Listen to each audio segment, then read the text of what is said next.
El título es fuerte en todos los casos, Jenny. Exactamente, y tenemos que hablar de un médico que apareció muerto, un joven médico, este que estamos viendo en imágenes, Alejandro Salazar, que trabajaba en el Hospital Gutiérrez. Y a partir de esta muerte por sobredosis se destapó que había fiestas privadas con anestésicos que se sustraían del hospital italiano. Una investigación que comenzó hace muy pocos días y que realmente es increíble. Como les decía, todo empieza con este jovencito que estaba en su casa, en su departamento, que un familiar intentó contactarse, no pudo hacerlo. Llega la policía y lo encuentran de la peor manera. Tenía una vía en una de sus piernas y lo que se pudo determinar después con la autopsia es que adentro de su cuerpo había propofol y fentanilo. Esto quiere decir que murió por una sobredosis, porque recordemos que son fármacos para uso anestésico. Muy restringidos, no son masivos, no están en las farmacias. Exactamente.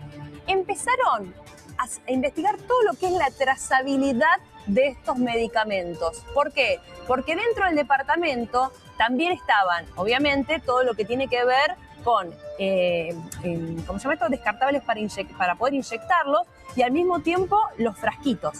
Con esos frasquitos hicieron la trazabilidad. Llegaron al hospital italiano. Dentro del hospital italiano hicieron una investigación, sumamente exhaustiva. Cámaras de seguridad, quién había ingresado a los lugares donde están estos medicamentos. Empezaron a determinar que había 2 personas, una que tiene un puesto muy importante, que voy a decir solamente las iniciales, HB, o voy a decir Hernán B, para que se entienda que es médico del área de anestesiología, y después una residente de 3er año.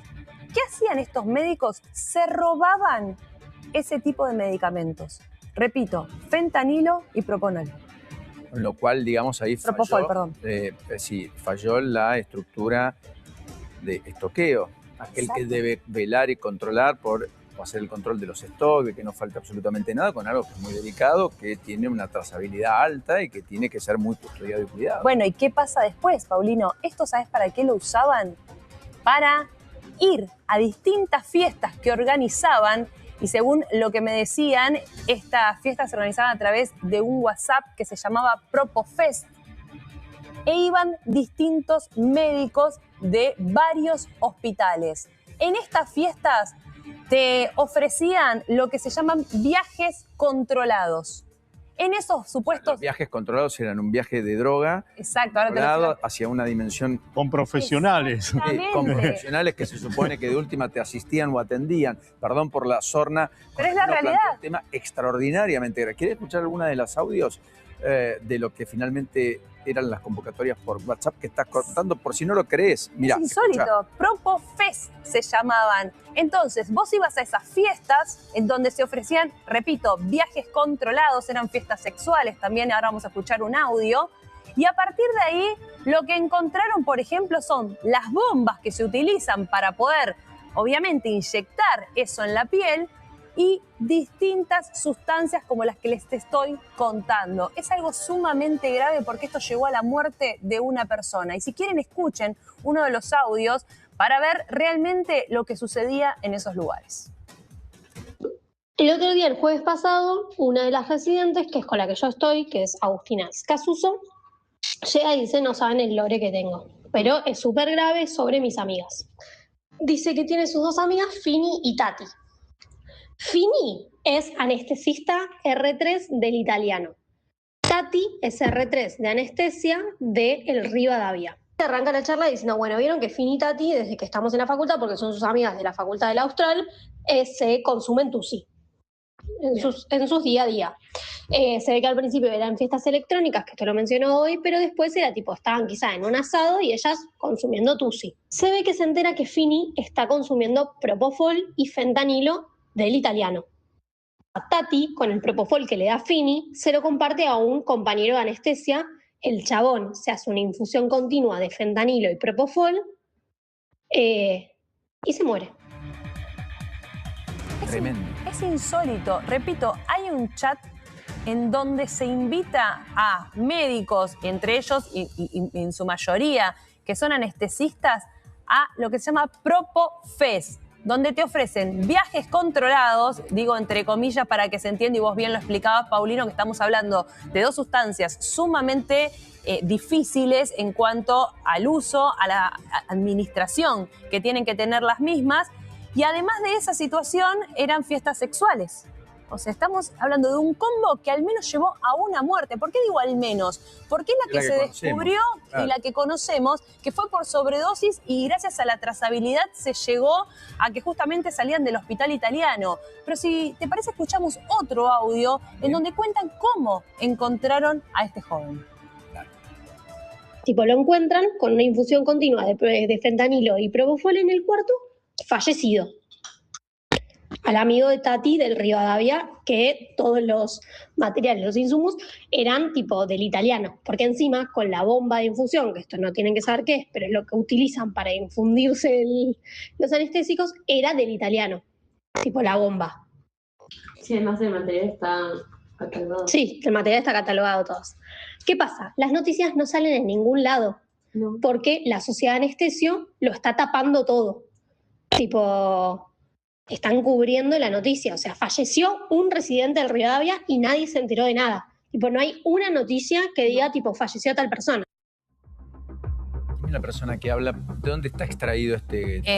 Básicamente son de los chats de los residentes, ¿sí? Que empiezan a contar lo que había sucedido y que después, cuando se empieza a comprobar, era realmente así. Pero ¿cómo extraemos este audio? Llega a través de los chats que obviamente lo van compartiendo. Ahora, no, todavía no está la causa judicial. O sea, es un residente que filtró este chat. Exactamente. Ahora. Porque digo, ahí estaba el nombre y apellido de alguien. De alguien. O sea, mientras vos querés con toda prudencia dar las iniciales de alguien que podría eventualmente por eso no me hago cargo de lo que dice la chica. Absolutamente involucrado, nosotros ponemos un audio donde ponemos nombre y apellido de alguien que no sabemos si es culpable o no, haciendo cosas que no sabemos quién las dice ni por qué las dice, ¿correcto? No, está bien, digo, para poner en contexto. Sí, sin duda. Para ordenarnos, bien. No, lo que hay que tener en cuenta ahora es que hay una investigación que empezó al principio en todo lo que tiene que ver con salud, ¿sí? Esto lo están investigando y que va a pasar a la parte judicial. ¿Por qué? Porque esto se descubrió ahora. Es más, claro, el 30 de marzo hay un comunicado por parte del hospital italiano en donde señalan justamente que hubo un robo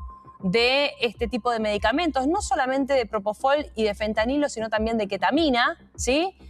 Y al mismo tiempo señalan que hay dos personas que fueron básicamente desvinculadas del hospital italiano. Estamos hablando de HB o Hernán B y de otra joven residente de tercer año. A propósito de haber encontrado que eran los que básicamente, claro, eran los que sustraían este tipo de medicamentos. Ahora, se está haciendo toda la trazabilidad correspondiente. Esto va a empezar con una causa judicial que va a ser muy importante de cara a investigar cuántos medicamentos se robaron, si hay otras muertes vinculadas y qué es esto de las fiestas, las llamadas PropoFes, porque así estaban en los chats, que eran fiestas, repito, de viajes controlados y fiestas sexuales. Está ya en línea Francisco Dadich, o Dadik, que es matrícula número 125.795 y es presidente de la Fundación Argentina de Toxicología. Enorme gusto en saludarlo, lamento las circunstancias. ¿Cómo le va? ¿Qué dice? Buenas tardes. ¿Qué tal? Buenas tardes para usted. Lamento las circunstancias, digo, porque a partir de ahora se va a hablar y mucho de este tema, se va a masificar. Es un tema que siempre tuvo mucho prejuicio, sobre el cual se dijeron muchas cosas, que no es nuevo, o por lo pronto no es novedoso, pero que encuentran la muerte de alguien, la explosión mediática con una instrucción judicial y con efectivamente lo que pueden ser correlatos de lo que eventualmente ocurrió. ¿Qué es lo primero que tenemos que saber y qué es lo primero que le gustaría decir? A ver, sí, como usted comenta, esto no es nuevo, es algo que viene o ha sucedido. Esto del fentanilo o el consumo de fentanilo y propofol no son nuevos. Dentro de lo que son las sustancias psicoactivas no son más consumidas, pero esta cosa de juntarse también para tener viajes, ¿no? o estas actividades recreativas con drogas, habitualmente se viene viendo mucho con alucinógenos del tipo natural y artificial, no tanto con estas drogas. Esto obviamente es porque es personal de salud y gente que tiene acceso a este tipo de medicamentos que son muy potentes, ¿no? Como a mí mencionaban hace un ratito, son anestésicos muy potentes, en donde variaciones en la dosis pueden llevar a un paro respiratorio y a la muerte rápidamente, ¿no? Es el mayor peligro. Ahora, doctor, también, lo que me informaron es que en esas fiestas había alguien que lo sacaba de la apnea, usted corríjame porque claramente tiene más conocimiento en esto, que le provocaban esos medicamentos. Repito, lo que es la combinación entre el propofol y el fentanilo. ¿Nos puede contar detalles, más allá de lo que estaba diciendo, de cómo afecta esto? Porque había una bomba en el lugar que allanaron y con esa bomba iban suministrando los medicamentos. Claro, en realidad estos son medicamentos que se utilizan mucho para la sedación, ¿no? Sedación profunda. De hecho, en las guardias de la mayoría de los hospitales uno va a encontrar propofol y fentanilo. El propofol es para una inducción rápida, ultra rápida, de segundos, ¿no? Que provoca depresión del sistema nervioso central, o sea, la persona se duerme y también hace que su respiración sea más lenta, ¿no? Depresión respiratoria. Eso facilita la intubación, ¿no? Y poder conectar al paciente a un respirador. Después acá el tema es con el fentanilo, que tiene otro mecanismo de acción y que se sostiene también en el tiempo, o sea, permite sostener en el tiempo también la sedación, ¿no? Se usan habitualmente o separadas o combinadas para provocar este efecto. Con lo cual, por lo que deduzco, solo están en zonas de terapia intensiva, en guardias, solo están en clínicas u hospitales, por supuesto en ningún caso en farmacias. Ayúdeme, doctor, porque por ahí estamos dando una información errónea y queremos ilustrar. Con lo cual tiene un alto contralor, ¿o no? Están en farmacias que se utilizan en hospitales, en áreas críticas habitualmente, ¿no? Terapia intensiva, claro, correcto. Se utilizan los anestesistas, en unidades de shock room, ¿no? Pero una farmacia, si a uno se lo recetan, desde la ignorancia pregunto esto, ¿la puedo ir a comprar? Eso es lo que me llama la atención. No, necesita una receta específica en realidad. Claro. Lo que se puede administrar es fentanilo en parches, por ejemplo, para el dolor, pero necesita una receta específica que solamente lo puede hacer un médico que sea paliativista, que trabaje para, o sea, un médico cuidados dolor, paliativos. Que tenga tipo de recetario. Correcto, con cuidados paliativos, doctor. Exacto. Y cuando hablamos de en los hospitales, tiene que llevar una doble autorización del médico que prescribe y también del director del hospital o del jefe de guardia en muchos casos, ¿no? Que es el que permite que se pueda suministrar esa medicación. Perdón, doctor, buenas tardes. ¿Y bajo qué criterio se puede solicitar para después utilizarla de la manera que lo utilizaron y no para ser utilizada en el propio hospital? Porque usted me está diciendo el doble control, entonces si yo solicitaría la utilización de esa materia prima, tendría que tener ya puesto a disposición dónde lo debo utilizar. ¿Cómo puede salir del hospital? Y ahí es donde empiezan los desvíos, ¿no? Uno dice, yo prescribo, por ejemplo, una determinada concentración, vamos a suponer 4 ampollas de fentanilo para este paciente, y al final usé 2 o 3 y me sobra una ampolla, ¿no? Entonces ahí es donde empieza a haber desvíos en la cadena. O lo otro, lo mismo la farmacia, ¿no? La farmacia puede también haber algún desvío adentro de la farmacia. Habría que ver cada caso puntual y ahí es donde va a investigar la justicia, ¿no? Donde va a intervenir, pero en algún lugar estuvo el desvío habitualmente de esas maneras, ¿no? Usted dijo al principio, efectivamente, que no es algo que no se sepa o que no se haya escuchado o que no haya ocurrido. ¿Entendí bien? Sí, a ver, estamos hablando del fentanilo que tiene más de 100.000 muertes por año en Estados Unidos, ¿no? O sea, no es una droga nueva para nosotros, es un medicamento muy usado desde el punto de vista médico, que obviamente desde el punto de vista de la sustancia como abuso, ¿no? El consumo problemático también tiene un alto impacto a nivel mundial. Y el propofol ha habido casos también, o sea, Michael Jackson murió de sobredosis de propofol también. Y bueno, en Argentina no es una modalidad habitual. Eso sí, igual sin ir más lejos, ¿se acuerdan de Gerardo Virilis, ese hombre que fue detenido, era anestesista, él se contacta con una chica por Tinder y la termina llevando a su departamento y la quería anestesiar porque él había robado anestesia y después la termina golpeando de una manera que hoy en día sigue preso? Es decir, yo creo que el doctor va a esto, que lamentablemente en lo que es el área de anestesiología y demás, no es poco común el robo de este tipo de sustancias. ¿A esto va, doctor? El consumo en realidad de este tipo de sustancias se vincula mucho a personal de salud por una cuestión de acceso a la sustancia, ¿no? Infiltración y desvíos y demás.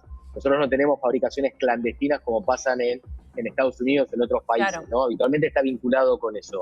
De ahí viene también esa asociación. también la creencia del poder controlar el efecto de esa sustancia, que hace que el médico, anestesista o que tiene una amplia formación, diga, bueno, puedo regular la dosis, ¿no? Cuando pequeñas variaciones pueden llevar un paro respiratorio a la muerte. Claro, o sea, como son doctor, los casos de sobredosis. acá rige también esta máxima, no hay peor abogado que ser abogado de uno mismo, ¿no? Cuando tenés un conflicto, le dijo Cuneo Libarón a Adorni, contrató un abogado. Lo que quiero decir es que no hay peor abogado que uno mismo porque puede cometer torpezas, puede cometer en la crisis de ansiedad determinadas cosas. Acá el problema es que hay muchos que creen que como lo administran, saben cómo usarlo, tienen claro cuál es el límite y efectivamente muchos no lo encuentran y terminamos en estas cosas. Eso es lo que usted está marcando, ¿verdad? Exacto. Me quedé pensando algo. Usted hablaba de que acá no estamos produciendo fentanilo, ¿correcto? Que es un problema que sí tienen otros países. ¿Entendí bien? Sí. Bien. Es fentanilo clandestino, lo que hablamos de las cocinas clandestinas donde hacen éxtasis y hacen fentanilo al clandestino, ¿no? Claro, correcto. Porque acá sí estamos en la perspectiva de que ya hay plantaciones de marihuana, ya estamos en la idea de que la cocaína no nos es algo externo nada más, no somos ya un país de tránsito, somos un país de consumo y además en algún punto empezamos a ser un país productor en algunos ámbitos. Acá hay una trazabilidad garantizada por parte de las autoridades respecto a estos dos elementos que tienen toda esta compleja trama que acabamos de conocer y que estamos dilucidando con usted, y a propósito de este caso que terminó con la vida de un anestesiólogo, ¿o eso es un misterio? Debería haber una trazabilidad, ¿no? Estas son sustancias controladas, de hecho se controla desde el precursor, ¿no? La Dirección de Precursores Químicos controla desde el precursor que la fabrica hasta la llegada de esa sustancia, y esa sustancia se prescribe con una doble autorización y debería haber un control de descarte. Hay toda una trazabilidad que uno puede buscar, ¿no? Obviamente en el medio surgen los desvíos. Acá, en este caso, tuvimos dos sustancias que se utilizan en el ámbito médico, pero surgen otros problemas que son que en el medio de esa trazabilidad de esos precursores hay desvíos porque se forman nuevas sustancias, no fentanilo, sino parecidos al fentanilo, parecidos al propofol, con mucha potencia, ¿no? Ahora, ahí es que tenemos más de 1000 drogas distintas. Y doctor, las bombas de infusión, porque en esta oportunidad encontraron una bomba de infusión, encontraron obviamente los frasquitos de cada una de las sustancias, lo que me dicen a mí y lo que creen en la investigación que es reciente, repito, porque esto se enteraron gracias a declaraciones de los residentes. ¿Es tan fácil sacarla, comprarla? Porque llama la atención también. Es un elemento médico que se usa muy frecuente. Las bombas de infusión continua son para poder administrar dosis en forma controlada y la vamos a encontrar en todos lados. No hace falta estar en una terapia para eso, ¿no? La vemos en el piso, en clínica, en todos lados, no en pediatría. Es una herramienta médica muy útil que la podemos encontrar. Obviamente debe tener un depósito, debe tener un cierto control para evitar que se roben, también por una cuestión económica, pues no deben ser cosas baratas, ¿no? En otra parte de los audios, que como aparecen nombres propios, he pedido explícitamente a la producción que no los pongamos, por respeto, porque además no hace al tema. Dicen que los anestesistas se les hace controles antidoping y que una de las que participaba se excusaba diciendo que se sentía mal y que eso los llevaba a que no tuvieran un control antidoping. ¿Eso es una habitualidad o es una irregularidad manifiesta?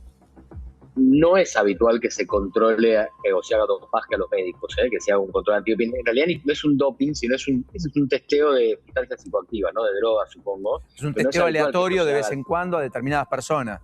Me parece que anestesistas, pero ¿no? Es raro. Sí, pero es raro, no es algo habitual, no es una política de drogas habitual en los hospitales, ¿no?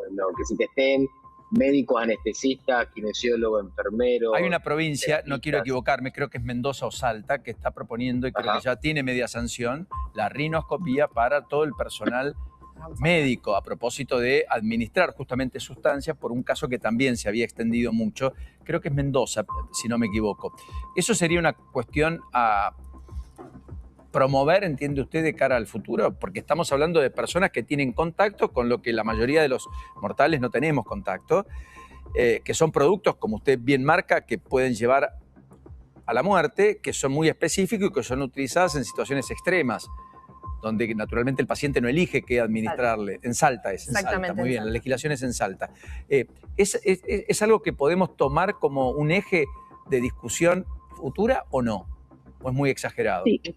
No sé si el foco está puesto en el personal de salud puntualmente, ¿no? Esto que usted menciona es algo que se llama política de drogas, que se utiliza mucho, en donde uno hace, además de la prevención, la detección temprana, ¿no? A través o de rinoscopía o de exámenes en saliva y en orina, que de hecho nosotros trabajamos mucho con eso, pero debe ser complementario, y no solo para los médicos, sino para las personas que quizás tengan que tomar decisiones importantes, transportistas, gente que está vinculada a otra persona, ¿no? O sea, la vida de una persona depende de este profesional o de este conductor, ¿no? Los conductores de micros de larga distancia tienen exámenes toxicológicos, Sí. ¿no es cierto? Y está ya puesto en la legislación. Sí, y aunque a veces fallan, pero sí. aunque a veces fallan, pero es un Sí. hecho, es parte de la reglamentación, quiero decir. El personal de policía, yo no sé si tiene, por ejemplo, no. Yo he trabajado en policía mucho tiempo y No. no.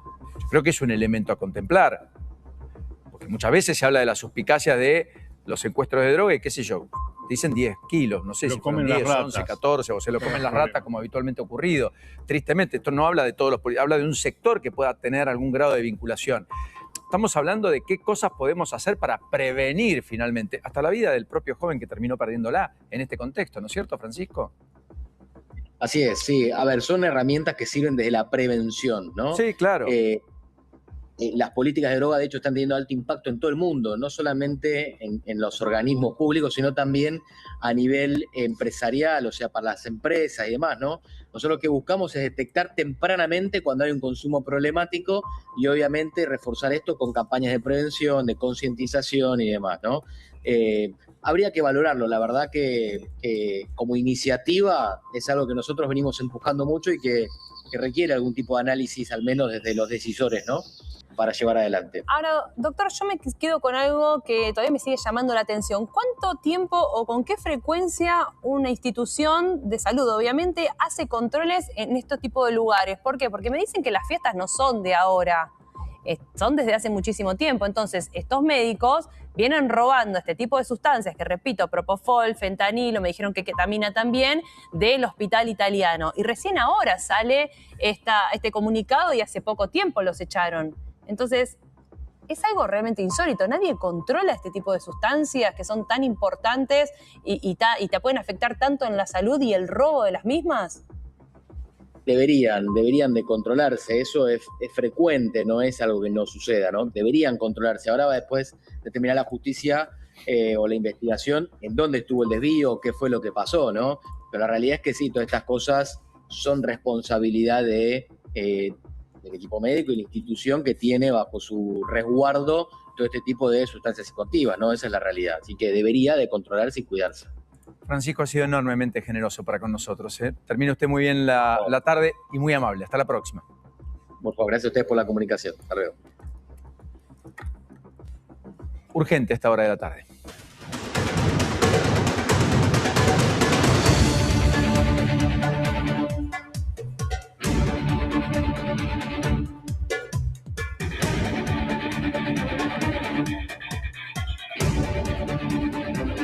La información a esta hora de la tarde tiene que ver con esta persona que ven en pantalla, Ariel Vallejo, hablando de fentanilo.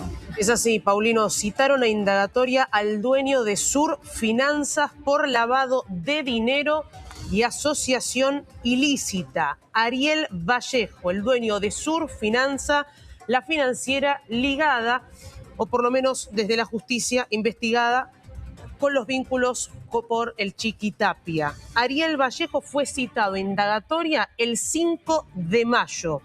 Martes 5 de mayo, esto fue citado por el juez federal de Lomas de Zamora, Luis Armella, por un pedido de la fiscal de la causa, Cecilia Encardona, y también titular de la Procuraduría Procelac, Diego Velasco. Importante, solamente a Ariel Vallejo, no. Otros 13 imputados también fueron llamados a indagatoria. Se ordenaron medidas de coerción, secuestro de vehículos, inhibición de bienes e inmovilización de cuentas bancarias, entre otras medidas. Sabés que cuando presenté el título, la velocidad, la producción dice Vallejo, indagatoria, qué sé yo pensé que era el Vallejo de... ¿Hay un Vallejo o yo estoy loco? ¿En la causa fentanilo? ¿Quién es el de la causa fentanilo? ¿Se acuerdan? No, tiene otro nombre. Tiene otro nombre, ¿no? Era el Así dueño que- de IP, ¿no? Claro. Furnaro. Era Ariel. Furfaro, García Ariel. Furfaro. Ariel García. Me mezclaron los nombres. ¿Cómo se...? No lo sé. Era Ariel.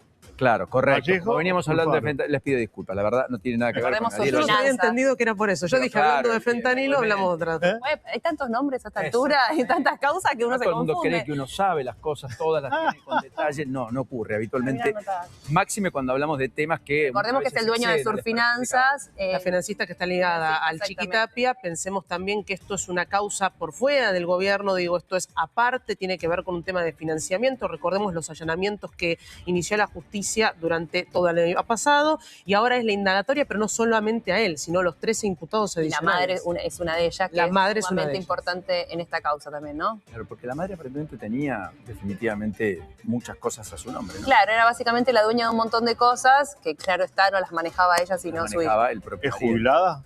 Exacto. Sí, estamos con los jubilados, ¿no? Estamos con los jubilados. Y los monotributistas. No, y hablamos también de Surfinanzas, parte también de sponsor de muchos de los equipos de fútbol que hemos visto a lo largo del Prestamistas torneo. de Y última prestamista instancia. de última instancia o primera instancia. O primera dependiendo la- instancia. Y de el club, clubes que correcto. estaban sumamente, no estamos hablando de clubes de primera, sino también clubes de la B, clubes de la C, que no podían financiar de ninguna manera el dinero que recibían, y uno de esos clubes, recordemos, que es el que está ligado al Chiquitapia también, ¿no?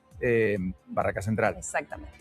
efectivamente. Que a propósito debuta creo que en la Copa, ¿no? La semana Ay, que ya me viene. mata. Me En la parece. Sudamericana. Hablemos Fútbol. Sin saber. Sí, debuta. Muy bien. Gracias al equipo de producción.